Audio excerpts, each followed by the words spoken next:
While camping in the wild forests of Alaska, my son cold-bloodedly left me without food or equipment and said, "Bye. Go meet the grizzly." He thought I would die of hunger or bear claws so he could take my inheritance. But when he returned home, I was already waiting there with a smile on my face. "I have a surprise for you," I said. "You won't believe what happened next." Before we continue, please subscribe to the channel and let us know where you're listening in the comments. The front door exploded open without warning. Mason stormed through, his hoodie damp from the Seattle drizzle, sneakers squeaking against my hardwood floor. "Dad, I need $5,000 right now." I froze by my desk, pen still in my hand from reviewing invoices. The aggressive edge in his voice hit me like a slap. This wasn't my son asking for help. This was someone making demands. "Mason, what?" $5,000 tonight." He paced across my living room, hands clenched into fists. "I already transferred your monthly amount last week. The $3,000 barely covers my rent." His voice cracked with frustration. "You think that's enough? You think that covers everything?" My flannel shirt suddenly felt too tight. Grease still clung beneath my fingernails from working on Mrs. Chin's transmission earlier. I'd built these auto shops from nothing. Worked 18-hour days after Sarah died. Sacrificed everything to give him opportunities one never had. "Son, we've talked about this. You need to find steady work." "Work?" Mason spun around, his face flushed red. "Why should I work when you're sitting on all this money? When you control everything like some dictator?" The accusation stung. I straightened my shoulders, military posture kicking in. "I'm trying to teach you responsibility." "Responsibility?" He laughed bitterly. "You want to know about responsibility? After you die, I'll be an amazing master of your auto shops. I'll run them better than you ever did." The words hung in the air like poison. My chest tightened. The casual way he spoke about my death. The calculation behind his eyes. This wasn't grief or frustration talking. This was greed. I opened my mouth, but no sound came. 20 years of single parenting, of sacrificing, of hoping he'd become the man his mother would have been proud of. All crumbled in that moment.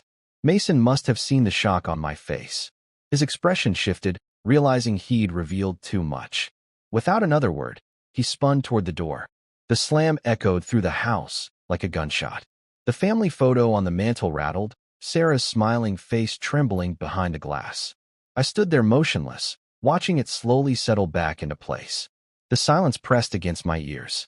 Outside, Mason's car engine roared to life and faded into the distance. I remained frozen by my desk, the pen still gripped in my white-knuckled hand, staring at that photo that refused to stop its gentle trembling. The next morning, I reached up to straighten the family photo. Sarah's face smiled back at me, young, radiant, holding 8-year-old Mason at his Little League game. The memory hit like a physical blow. Sarah's funeral. Mason standing beside me in his only suit, 3 sizes too big, clutching my hand while I tried not to collapse. The mortgage on the first auto shop was 3 months behind. Sarah's medical bills had drained our savings. I'd promised her dying breath I'd take care of him, give him everything she couldn't. By Thursday, I found myself pulling out old photo albums. Each page revealed another sacrifice I'd forgotten. Mason's private school tuition, $40,000 per year, because the public schools weren't good enough for Sarah's son. His University of Washington education, complete with the dorm experience he demanded. The Honda Civic, I bought him for graduation, $18,000 in cash because he refused anything used. I traced the edges of a picture from his 16th birthday. Even then, something was missing in his eyes. While other kids his age worked summer jobs, Mason spent his time gaming, living off the monthly allowances I justified as investment in his future. The progression was clear now, spread across decades of photographs. Every handout, every rescued failure, every crisis I'd solved with my checkbook had carved away pieces of his character. I thought I was being a good father. Instead, I'd created a stranger who calculated my death like a business transaction. Saturday evening, I sat in Sarah's old chair, the one I'd never had the heart to remove. She would have seen this coming. Sarah always understood people better than I did. She would have pushed him toward independence, made him earn every dollar. I failed her, I whispered to the empty room. The realization settled into my bones like winter cold. I'd spent 20 years trying to buy Mason's love to compensate for the mother he'd lost. Every payment had been a bandage over my own guilt, my own inadequacy. I'd convinced myself that providing for him was the same as parenting him. Sunday morning, I returned the albums to their shelf and sat at my desk. My hands shook slightly as I reached for pen and paper. Military discipline steadied my breathing. I had to think clearly now, plan for possibilities I'd never wanted to consider. The blank page stared back at me, waiting for decisions I wasn't ready to make. 1 ring, 2 rings. My pen hovered over the legal documents I'd been drafting when the phone shattered the quiet. Mason's name glowed on the screen. I hesitated, then answered, "Hello, son." "Dad. Hey, how are you doing?" His voice carried an artificial cheerfulness that set my teeth on edge. Too bright, too eager, like a salesman's opening pitch. "I'm fine. This is unexpected after our conversation last week." "Yeah, about that. Look, I've been thinking. I was way out of line and I want to make it right." The words came too fast, too practiced. "Actually, I have a proposal. Something that could fix everything between us." I waited. Military training teaching me the value of silence. "Let's go camping together in Alaska, Denali National Park. Just you and me. Like when I was a kid, remember?" The suggestion hit me like whiplash. Mason hadn't shown interest in outdoor activities since high school. "This is very sudden." I know. But here's the thing. My buddies canceled last minute, and I've got these tickets that are just going to waste. Everything's already paid for. Flights, camping gear, park permits. The whole package expires tomorrow if we don't use it. My grip tightened on the phone. The urgency felt manufactured, designed to prevent me from thinking too carefully. "Mason, when have you ever organized camping trips?" "Come on, Dad. Remember when you taught me to read animal tracks, how to start a fire with wet wood? You always said the wilderness shows a man's true character." The reference to our shared past twisted something in my chest. Those had been good times before Sarah's death changed everything. Before I'd started solving problems with money instead of presents. This could be our chance to reconnect, Mason continued, his voice dropping to a more sincere register.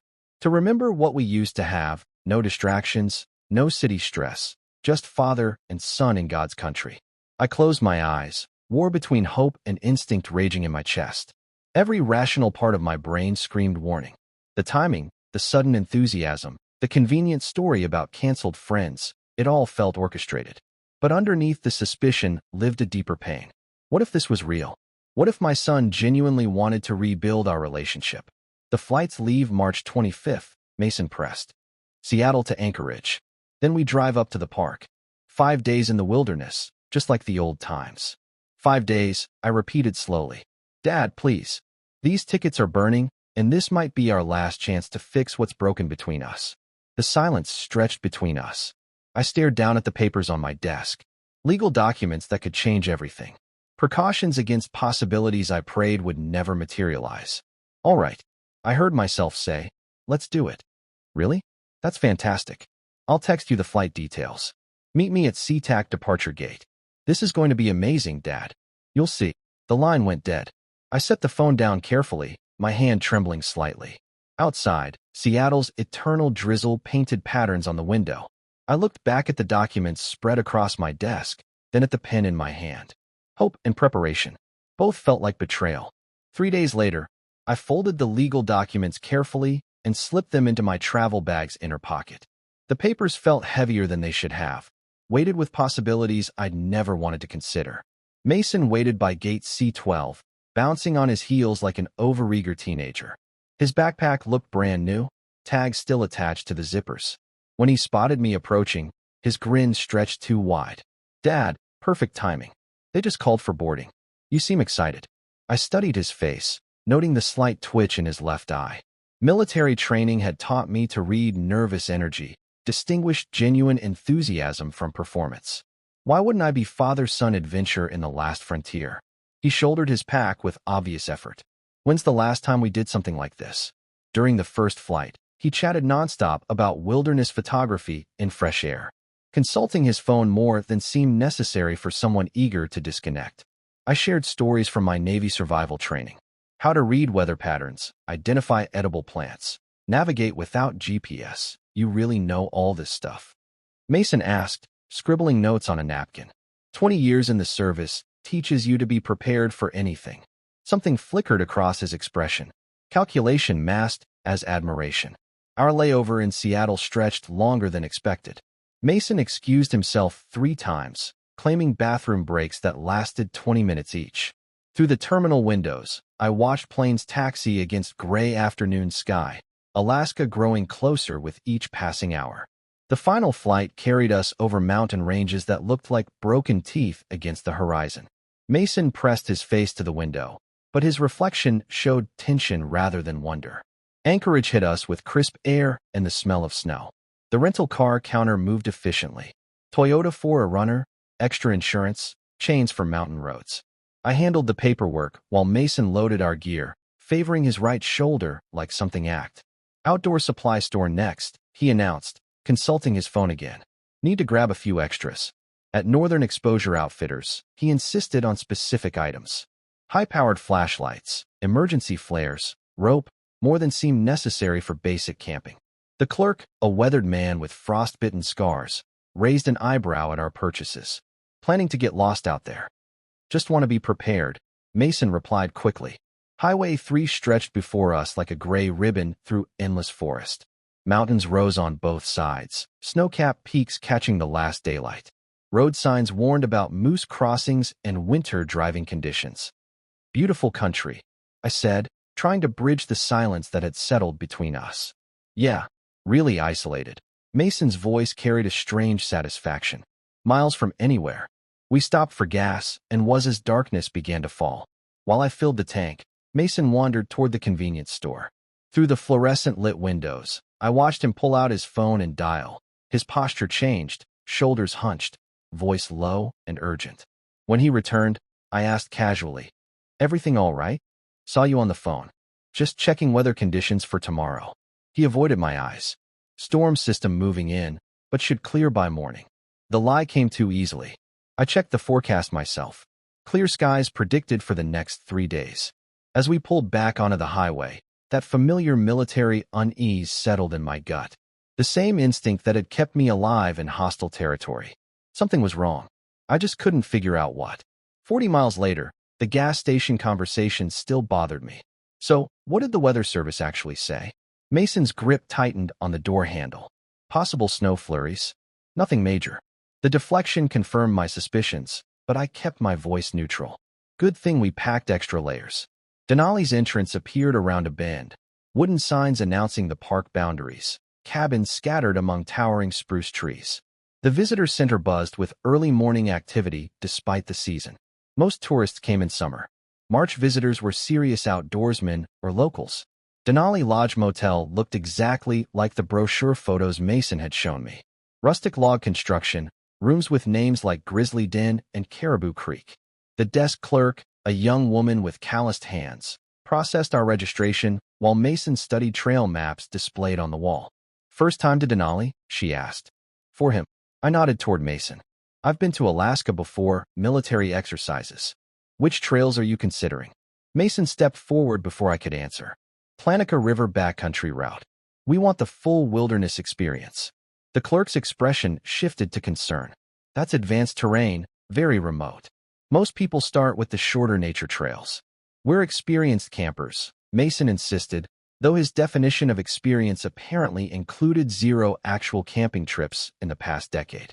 Park Ranger Jennifer Walsh looked like she'd stepped out of a recruitment poster, confident, capable, with the no-nonsense bearing of someone who dealt with every type of wilderness emergency. Her briefing room smelled of coffee and pine, walls covered with topographical maps and wildlife photos. "Gentlemen, let's be clear about what you're undertaking." She spread a detailed map across the conference table. Planaka River route takes you 30 miles from the nearest ranger station. No cell coverage. No other campers this time of year. She pointed to red markers scattered across the map. Recent grizzly activity here, here, and here. 2 cubs were spotted last week, which means a protective mother nearby. We've had wolf pack sightings, and moose are unpredictable during spring territory disputes. Mason leaned forward, studying the isolated sections with intense focus. What about emergency evacuation? Helicopter rescue, weather permitting, could be days if conditions turn bad. Ranger Walsh's stern expression suggested she'd seen too many overconfident tourists become statistics. I have to ask, what's your combined wilderness experience?" I answered honestly about my military background. while Mason mumbled vague references to camping with friends. The rare stout was visible. "Sir, with respect, this route isn't appropriate for beginners. We have excellent guided tours, shorter trails." "We'll be fine," Mason interrupted. "My father's practically a survival expert." After signing liability waivers and watching safety videos about bear encounters, we rented bear-resistant food containers and emergency beacons. I insisted on defensive rifle rental, a Remington 870 that felt familiar in my hands. "You sure about that?" Mason asked nervously. Alaska rule number 1, never go unarmed in bear country. Our final stop involved programming GPS coordinates into our emergency beacon. Ranger Walsh demonstrated the activation sequence with professional precision. "Push this button, hold for 5 seconds, and search and rescue gets your exact location."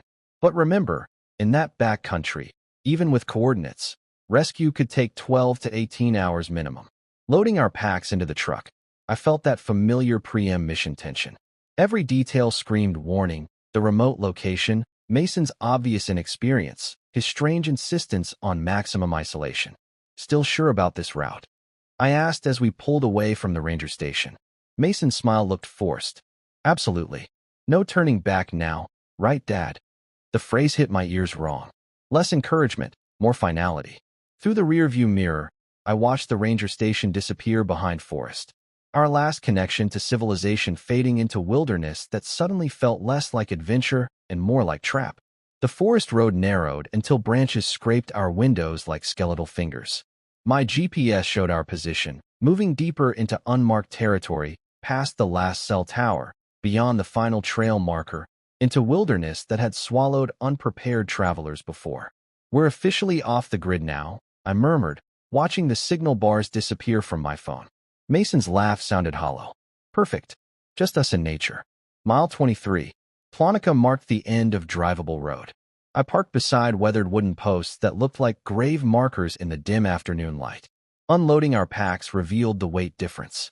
Mine distributed efficiently from decades of military training.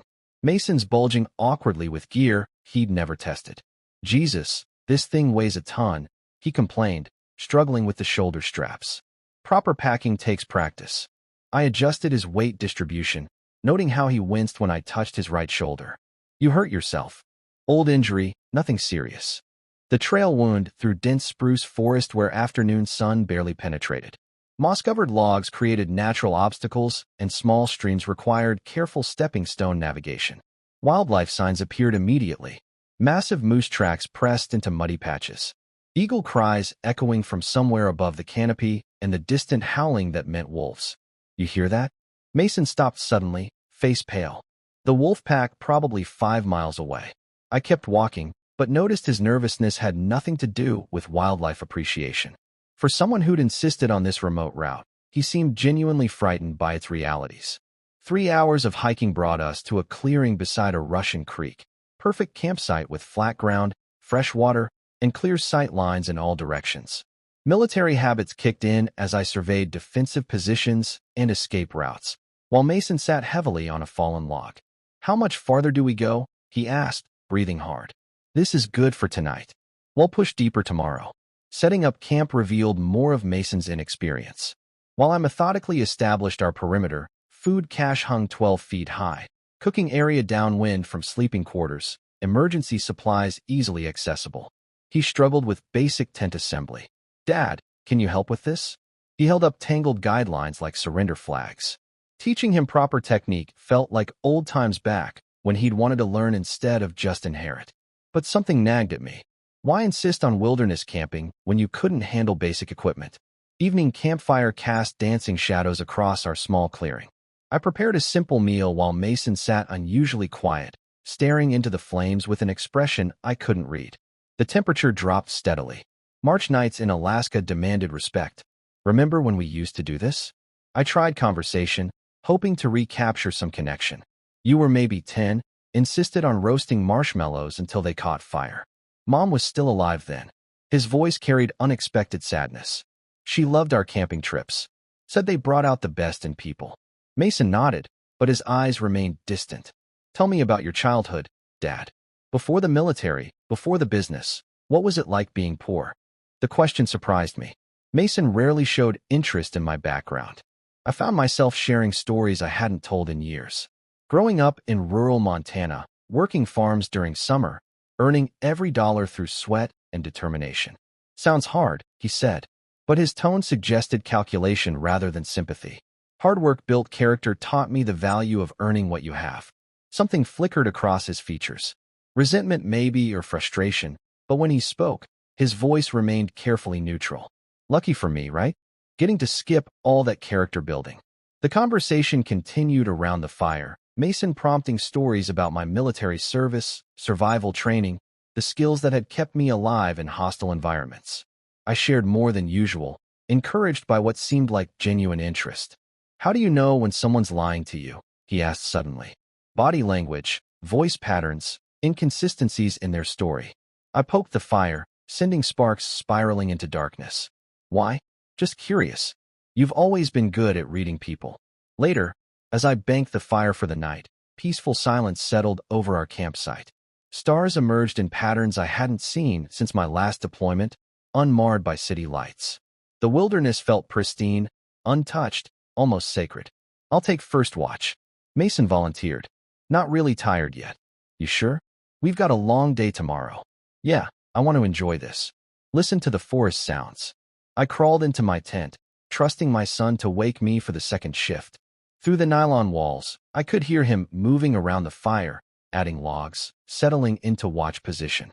Normal camping sounds that should have been comforting. But as sleep approached, something bothered me about his offer. In all our conversations, Mason had never shown interest in solitary reflection or nature appreciation. Why start now? The last thing I noticed before exhaustion took over was the change in sounds outside. No more casual movement around the fire, just careful stillness that suggested someone waiting rather than watching. Dawn light filtering through my tent walls brought me to consciousness. Outside, I heard the metallic clanking of equipment being loaded. Too early, too urgent for normal morning preparations. I unzipped the tent flap and stepped into frigid air that made my breath visible in white puffs. Mason stood by our truck, methodically packing gear with military efficiency he'd never displayed before.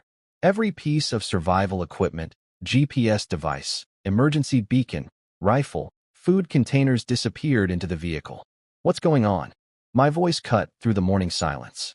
Mason startled, then straightened with defiant posture. Getting ready to leave. We planned 3 more days. What's the rush? Change of plans? He avoided my eyes, continuing to load equipment. Weather's turning bad. The lie hung between us like smoke. Yesterday's forecast had been clear, and the sky showed no threatening clouds. My military instincts, dormant since arriving in Alaska, suddenly screamed warnings. Mason, talk to me. What's really happening here? Something snapped in his expression. Years of carefully controlled resentment exploded across his features like a dam bursting. You want to know what's happening? I'm done. Done with your control, your manipulation, your constant judgment. Son, I don't understand. Don't. He wheeled around, fists clenched. Don't call me son. Sons don't get treated like employees. Sons don't have to beg for every dollar while their father sits on millions. The venom in his voice hit me like physical blows. This wasn't momentary anger. This was cultivated hatred festering for years beneath our family's surface. I've given you everything. You've given me nothing. Mason's voice cracked with rage. You made me dependent, kept me weak, controlled every aspect of my life with your checkbook. Well, guess what? I'm taking control now. My hands trembled as understanding dawned. The camping trip. This whole thing was planned. Finally catching on, military genius. His laugh carried no warmth. Took you long enough. Why, Mason? If you needed money, we could have worked something out. I don't want your allowance anymore, Dad. I want what's mine by right. Your business, your assets, everything you've been dangling over my head for decades. The cold morning air seemed to freeze around us. I stared at this stranger wearing my son's face, speaking words that shattered 20 years of paternal love. You're planning to leave me here. Very good. Yes, I'm leaving you here to figure things out for yourself. Maybe 30 miles of wilderness will teach you what real dependence feels like. My chest constricted. Mason, this is bear country without equipment, without GPS. Should have thought about that before you made me into your puppet. He slammed the truck's tailgate shut. Maybe you'll survive. Maybe you won't. Either way, I'll inherit what should have been mine years ago. Please. The word scraped my throat raw. Whatever I did wrong, we can fix it. Don't do this. For a moment, something flickered across his features. Doubt maybe, or remembered affection. Then his expression hardened into something unrecognizable. Goodbye, Dad. He climbed into the driver's seat. Try not to meet the Grizzlies too quickly. I want you to have time to think about what you created. The engine roared to life. I stepped toward the truck, desperate to reason with him, but he threw it in reverse and backed away. Through the windshield, I saw his face, cold, calculated, devoid of any filial emotion. Mason. My shout echoed off distant mountains as the truck disappeared around a bend. The sound of the engine faded gradually, leaving me standing on an empty dirt road in the vast Alaskan wilderness, 30 miles from the nearest human being. Dust settled around my feet. The silence that followed was absolute. No human sounds, no mechanical noise, just the whisper of wind through spruce trees and the distant cry of a hawk. I stood there for a long moment, processing the enormity of what had just happened. My son, the boy I'd raised, protected, provided for, had just sentenced me to death. The dust from Mason's truck still hung in the air when military training kicked in, overriding the emotional devastation. Shock was a luxury I couldn't afford, not 30 miles from civilization in Grizzly country. I forced myself to breathe steadily, letting decades of Navy discipline take control. First rule of survival: assess your resources. I patted down my pockets. Wallet, house keys, a small folding knife I'd forgotten about. No food, no water, no GPS, no emergency beacon, the clothing on my back, and nothing else. Second rule: evaluate the environment. March in Alaska meant temperatures dropping below freezing at night. The terrain around me consisted of dense spruce forest, unmarked trails, and complete isolation. Ranger Walsh's warnings echoed in my memory. Recent grizzly activity, wolf packs, unpredictable weather patterns. Third rule: prioritize survival needs, shelter, water, signaling, navigation. In that order, I studied the sun's position, calculating direction. East led deeper into wilderness. West eventually reached the main park road, though at what distance I couldn't determine. My aging memory summoned fragments of topographical knowledge from the ranger station briefing. River systems flowed generally northwest toward the park boundary. Movement was critical. Standing still meant death. I began walking west, following the faint tire tracks Mason had left. Within 100 yards, the tracks diverged from what appeared to be an animal trail cutting through the underbrush. Game trails usually led to water sources, essential for survival and potential rescue visibility. Every step required conscious effort. At 58, my knees protested the uneven terrain, and my civilian conditioning was worlds away from my military peak. But anger fueled my movement. Fury at Mason's betrayal, at my own blindness, at the years I'd wasted enabling his transformation into this monster. The forest closed around me like a living tunnel. Massive spruce trees blocked most sunlight, creating a twilight atmosphere, even at midday. I broke branches as I walked, creating crude trail markers for potential rescue teams, though the odds of anyone finding me seemed impossibly remote. Bear sign appeared everywhere. Claw marks on tree bark, massive paw prints in soft earth, scat that looked disturbingly fresh. I made noise while walking, remembering Ranger Walsh's instructions about avoiding surprise encounters. The irony wasn't lost on me. My son had placed me in a situation where bears might be the least of my problems. Hours passed. My mouth grew dry, then parched. The game trail meandered through increasingly dense vegetation, and several times I lost it completely, forced to backtrack and search for the continuation. Exhaustion crept into my legs, but stopping meant losing precious daylight. A distant sound made me freeze. Mechanical, rhythmic, definitely human-made engines, multiple engines. I stood perfectly still, listening. The sound came from the north, maybe half a mile away. ATVs or motorcycles moving in for information. Hunters, park rangers, search and rescue. Hope surged through my chest for the first time since Mason's betrayal. I changed direction, moving toward the mechanical sounds, pushing through undergrowth that tore at my clothing. The sounds grew louder, definitely all-terrain vehicles, and they seemed to be moving slowly, methodically. The forest began to thin, and through the trees I glimpsed a clearing ahead. The engine sounds were closer now, maybe 200 yards away. I moved faster, abandoning stealth for speed, branches whipping across my face as I pressed toward a potential salvation. Breaking through the tree, I stumbled into a clearing where 4 ATV riders had stopped for what appeared to be a lunch break. They looked up in shock as I emerged from the forest, disheveled, scratched, clearly out of place in this remote wilderness. The lead rider, a bearded man in his 40s, with the weathered look of someone who lived outdoors, immediately shut off his engine and approached me with professional concern. "Sir, what happened? Why are you out here alone?"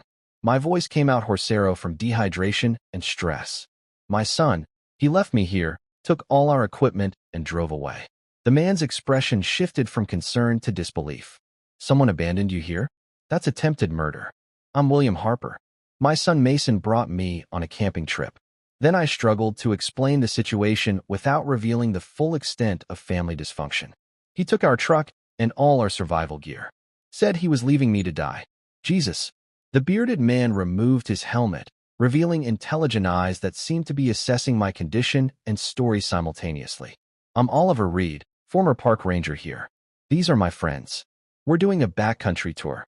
The other riders gathered around, their faces showing the horror that outdoor enthusiasts felt when confronting deliberate wilderness abandonment. One of them, a woman in her 30s, handed me a water bottle that I drained gratefully. "How long ago did this happen?" Oliver asked, his tone becoming professional and urgent. "This morning, maybe 4 hours ago."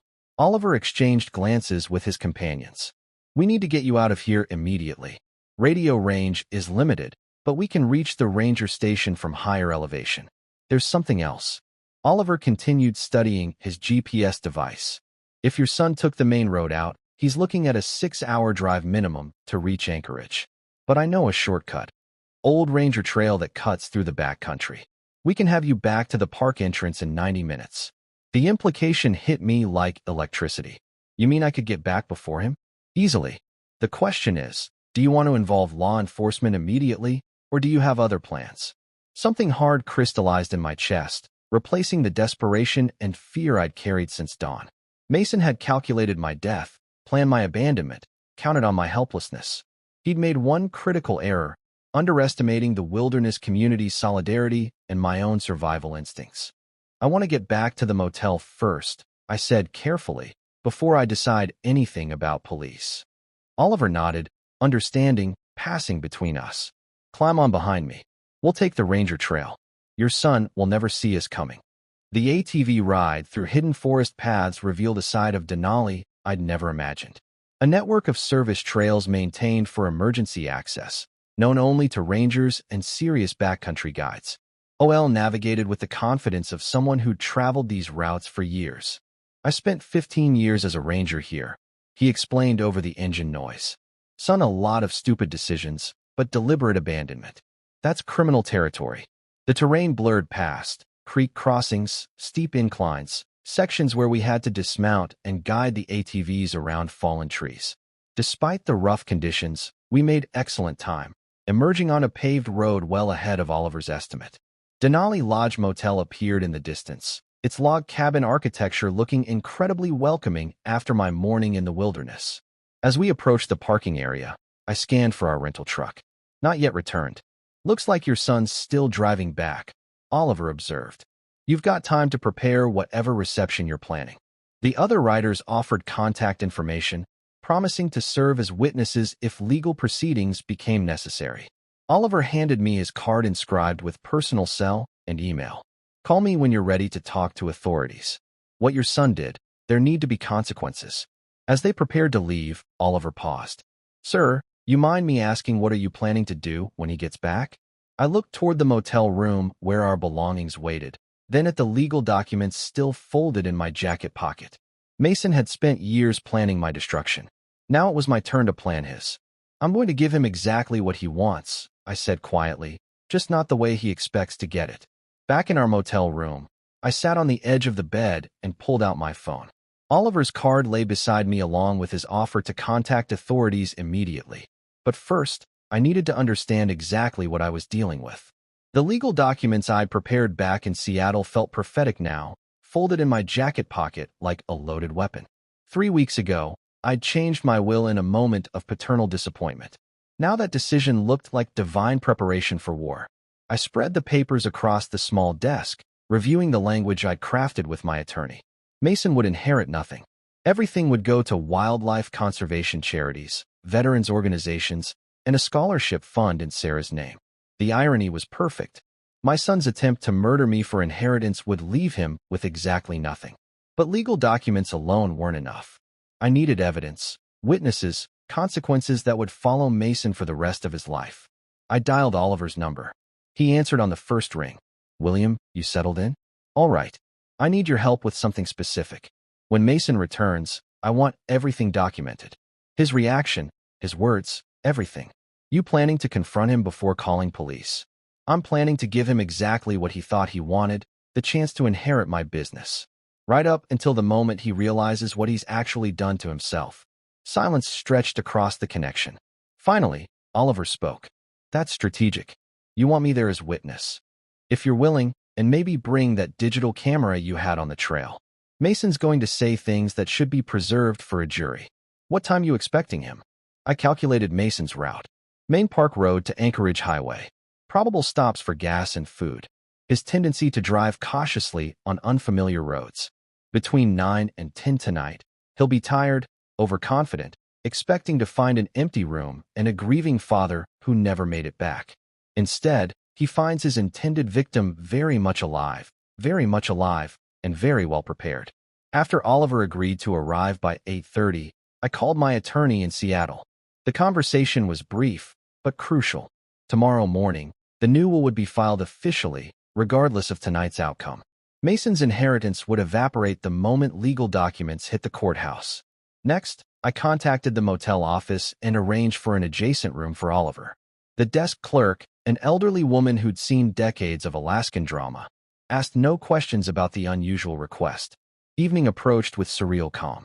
I showered off the wilderness grime, changed into clean clothes, and arranged the room methodically. The legal documents spread across the desk where Mason would see them immediately. Oliver's camera would have clear sight lines from the adjoining room. My phone was programmed with 911 on speed dial.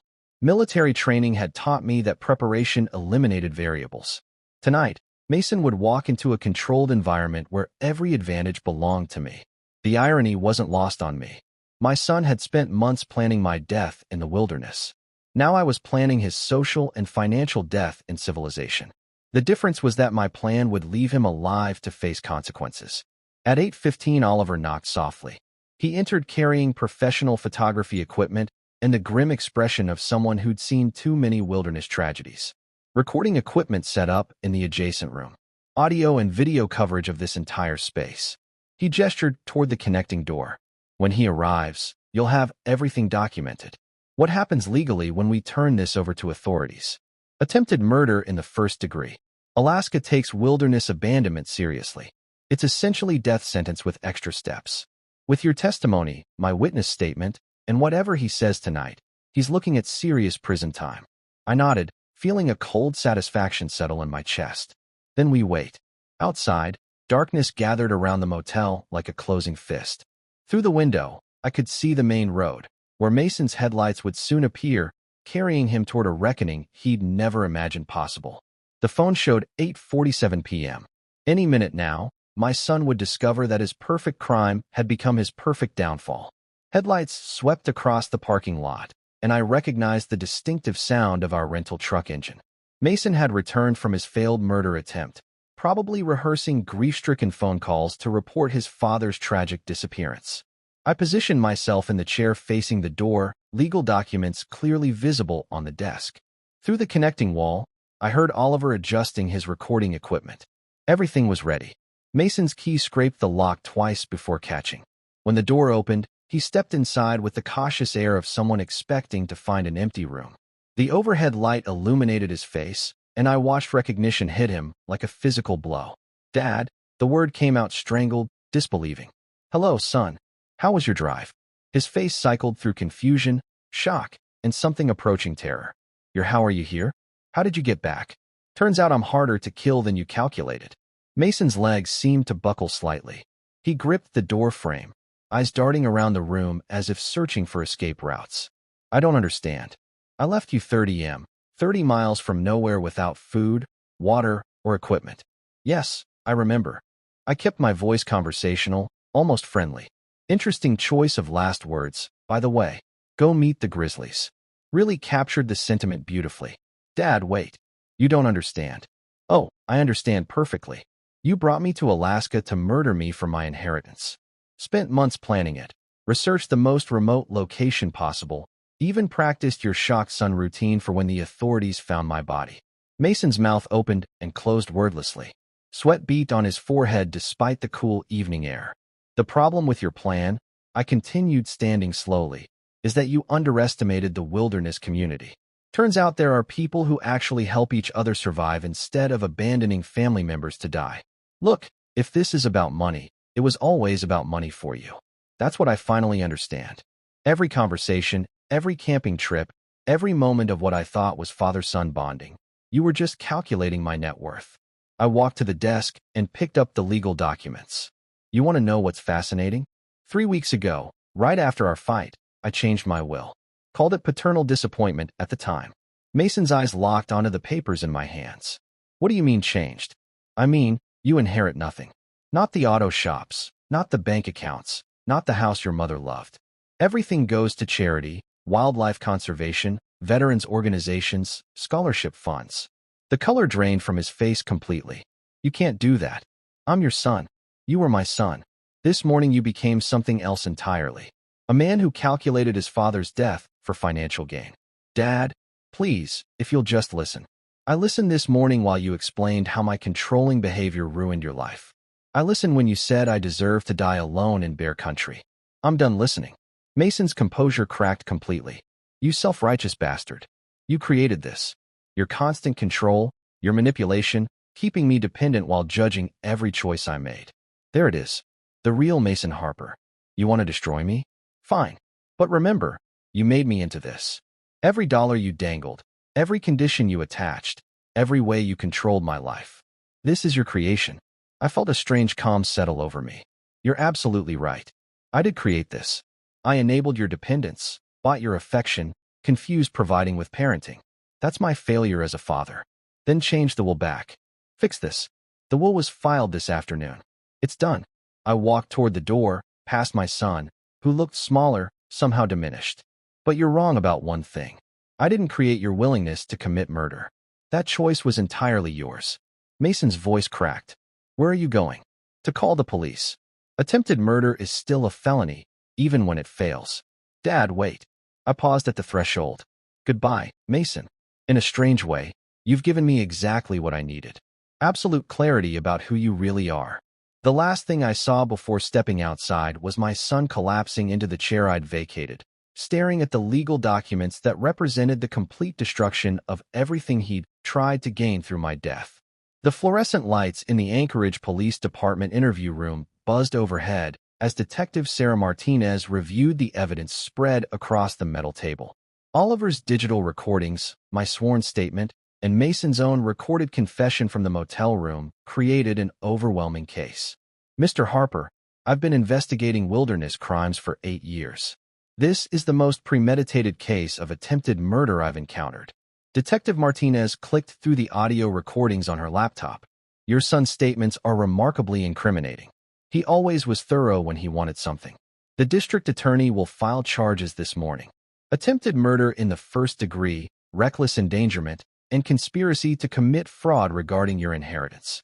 Alaska doesn't treat wilderness abandonment lightly. Through the interview room window, I could see Mason in handcuffs being processed at the booking desk. Overnight in jail had stripped away his last pretenses. No more manipulation, no more charm. Just a 28-year-old man facing the consequences of calculated evil. Oliver sat beside me, having driven down from Denali to provide his witness testimony. What's the likely sentence for this kind of crime? 15 to 25 years, depending on plea negotiations. Alaska views deliberate wilderness abandonment as equivalent to attempted murder because that's exactly what it is. I watched my son through the glass, feeling an unexpected absence of satisfaction. This wasn't victory. It was just the natural endpoint of choices he'd made over years of increasing entitlement and resentment. Will you be returning to Seattle today? Detective Martinez asked. Tomorrow. I need to visit my attorney here first, finalize some estate planning documents. The detective nodded knowingly. making sure your new will is completely secure, among other things. I stood, gathering my jacket and the evidence folders. I'm establishing a foundation in my late wife's name. Seems appropriate that Mason's inheritance should help people who actually deserve assistance. Oliver and I walked out of the police station into crisp Anchorage morning air.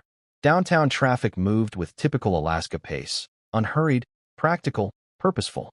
What happens now? Oliver asked. Back to your business in Seattle. Back to figuring out what kind of man I want to be in whatever years I have left. I looked up at the Chugach Mountains rising beyond the city skyline. Turns out surviving your own child's murder attempt gives you remarkable clarity about priorities. You planning to visit him during the trial? The question caught me off guard. I considered it seriously. The paternal instinct to maintain connection wearing against the reality of what Mason had attempted. No, the man I raised died somewhere in those woods yesterday morning. What's left isn't my son anymore. We reached Oliver's truck in the parking lot. He handed me a business card with his personal information. If you ever want to come back to Alaska for the right reasons, camping, fishing, actually enjoying the wilderness, call me. First trips on the house. Why would you do that? Because you survived something that should have killed you. And instead of letting it make you bitter, you're using it to help other people. That's worth supporting. I shook his hand, feeling genuine gratitude for this stranger who'd become an unlikely ally. Thank you for everything. Thank the wilderness community.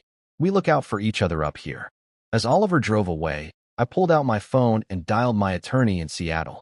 There were foundations to establish, scholarships to fund, a lifetime of enabling to undo through positive action. Mason had brought me to Alaska to die for money. Instead, I'd learned to live for purpose. In trying to destroy me, he'd accidentally taught me the difference between providing for someone and actually caring about them.